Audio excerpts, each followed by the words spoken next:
Magandang araw mga bata. Ngayong araw na ito ay pag-aaralan natin ang subject na MAPE sa component na arts. Ito ay para sa Quarter 2, Week 1. At ang topic natin ay mga katutubong kasuotan, pahalagahan at isagawa. At ang layunin ay makakalikha ng sariling disenyo ng isang katutubong kasuotan. Paalala, ito ay mula sa module ng Central Office Department of Education. Sa module na ito ay nakakalikha ng sariling disenyo ng isang katutubong kasuotan.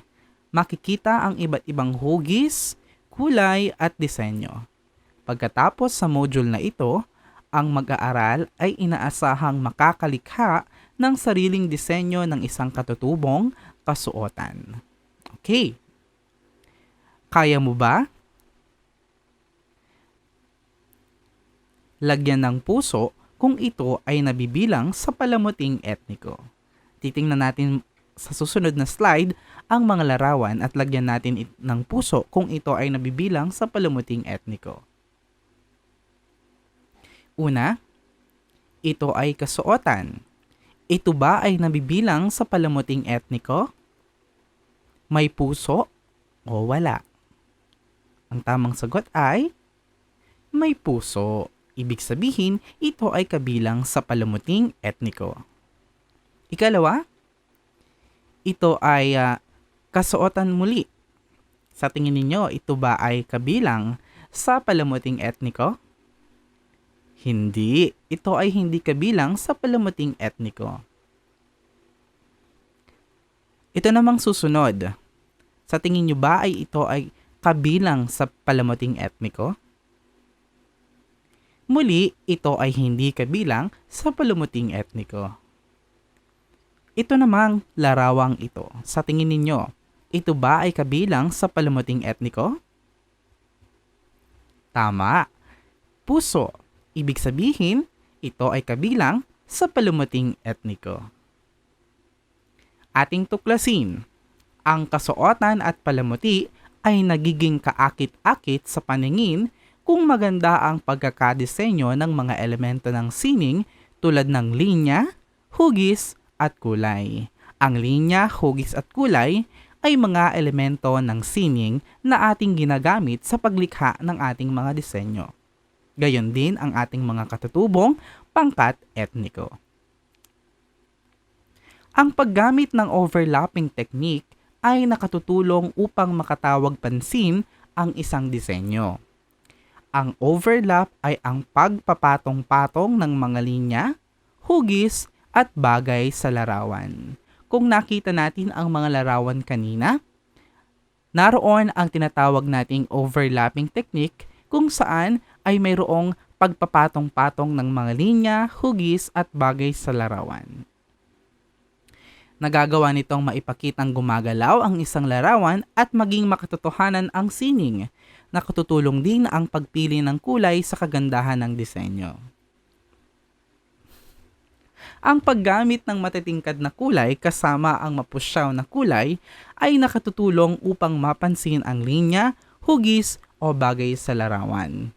Kung tayo ay gagamit ng kulay, nararapat lamang na gumamit tayo ng matitingkad kasama ng mga mapupusyaw o kombinasyon sapagkat nakatutulong iyon upang mapansin ang mga linya, hugis o bagay sa larawan. Ito ang halimbawa. Ito ay yung larawang ipinakita natin kanina. Makikita natin na mayroong mga hugis at mayroon ding mga linya. Nakikita din natin dito mayroong matitingkad at mapupusyaw na kulay sapagkat sa pamamagitan ng kulay, maipapakita natin o maiha-highlight ang linya, hugis at iba pang larawan sa disenyo. Kung ilalaki natin ang parting ito, ito siya. Ayan, nakita natin na mayroong pagpapatong-patong ng linya, hugis at kulay. Okay. Suriin, lagyan ng KE kung ito ay kasuotang etniko at HKE kung hindi kasuotang etniko. Unang larawan.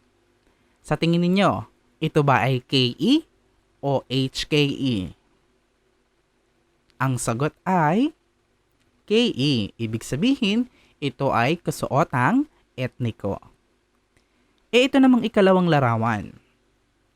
Ano ito? HKE o HKE?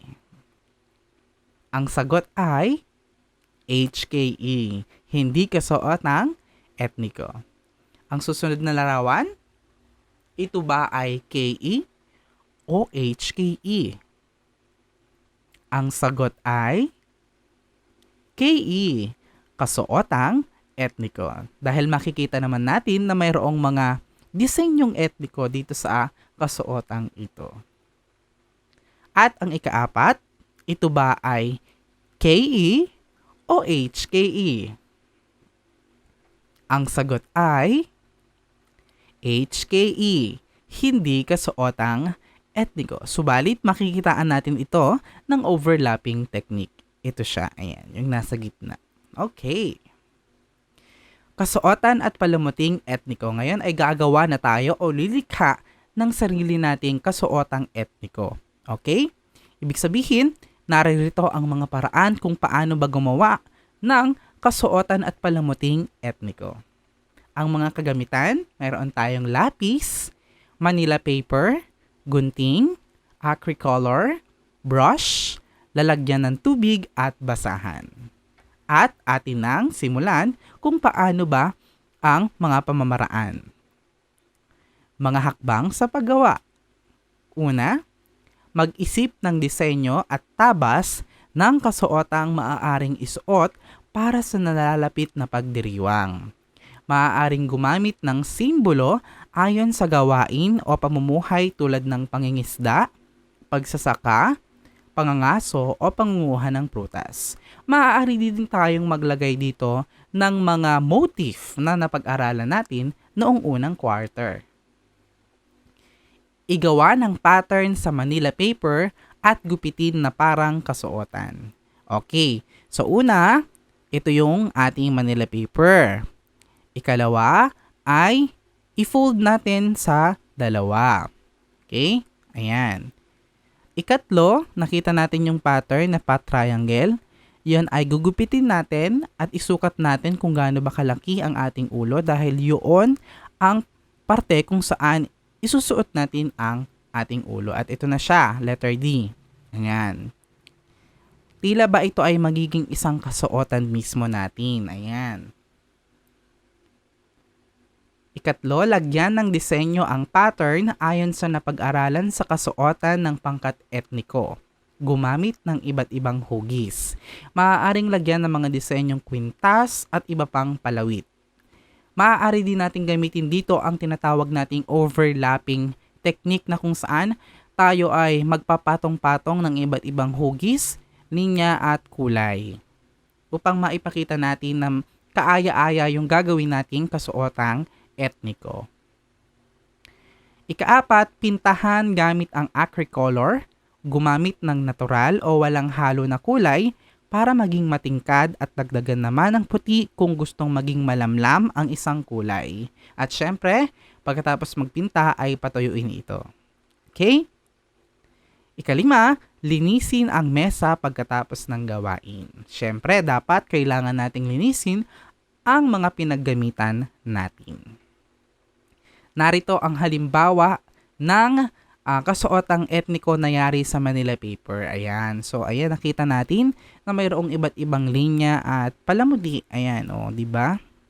At nilagyan din ng mga disenyo sa ibabang bahagi. Ayan. So, ganyan ang inyong gagawin. Okay? At sa video na ipapakita ko mamaya ay ginawa ko din siya kung paanong gawin ang kasuotang etniko. Ayan. Okay. Magandang araw sa ating lahat. Ngayong araw na ito ay gagawin natin ang kasuotang etniko sa pamamagitan lamang ng Manila paper. Okay? So, ang mga kagamitan natin, meron tayo ditong lapis, pangguhit, marker, pangguhit din, at gunting. Ayan, mga gunting. At meron din tayong brushes, tsaka yung tubig. Yan, syempre. Tapos, itong ating acrylic color. So, ito yung gagamitin natin pang paint. Okay? So, una natin gagawin, itong Manila paper, isusukat natin ito sa ating sarili. Tapos, ipo-fold natin ito. Ayan. So, meron tayong isang buong Manila paper. Okay?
Dito na natatapos ang ating aralin ngayong araw na ito.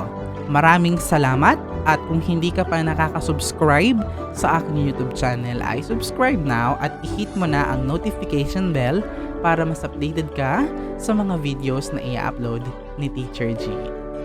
Okay, ako nga pala si Teacher G at magkita tayong muli sa susunod na aralin. Paalam!